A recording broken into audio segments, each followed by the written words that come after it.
kao što smo najavili, predstavnica Cetinje i Radio Bijelo Polje uz podršku opštine Bijelo Polje povodom Dana nezavisnosti Crne Gore, 5. godišnjice, poklanjaju gradu Cetinju jedan veličanstveni koncert Veče u Stambulu. Na tom koncertu nastupit će bjelopoljski tamburaši, linski biseri. Nažalost, muzički signali, ako su trebali da učestvuju, neće moći da budu sa nama, ali eto, bit će sigurno drugih prilika. Mi nastavljamo sa projektom Veče u Stambulu, kao što smo najavili ovdje u Bijelom Polju, naravno u saradnji sa ovim veličanstvenim orkestrima, i nadam se da ćemo ovom prilikom, jer smo se još prije 2-3 mjeseca dogovorili sa gradonačelnikom Aleksandrom Bogdanovićem da nastupimo na Cetinju, da ćemo ovom prilikom opravdati ukazano povjerenje, s obzirom da je upravo zakazan koncert u Kraljevskom Zetskom domu u subotu, znači 21. maja, sa početkom od... Dobrodošli, orkestar iz Bijelog Polja nastavlja tradiciju prethodnih orkestara sa ovom akcijom koju pokrenuo Radio Bijelo Polje.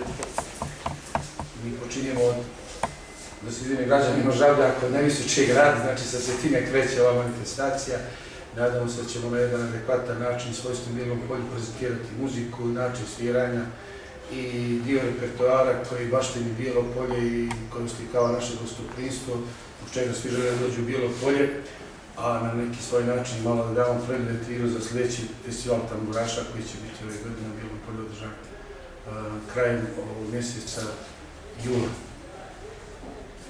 Naš entuzijazam koji je ovako reći mnogo veliki, poklonio mnogo koncerata i mi orkestara, linski bisera i muzički signali, ti prethodnici, tako da se može podičiti svaki grad, Crnoj Gori, a pogotovo mi mještani koji se bavimo i načinom, tako reći, upražnjavanja našeg slobodnog vremena.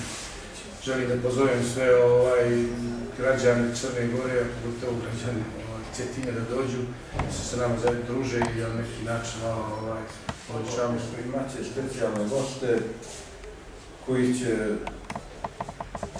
u mnogome osvježiti taj naš repertoar, tako da se pozivamo da dođu na jedno lijepo druženje.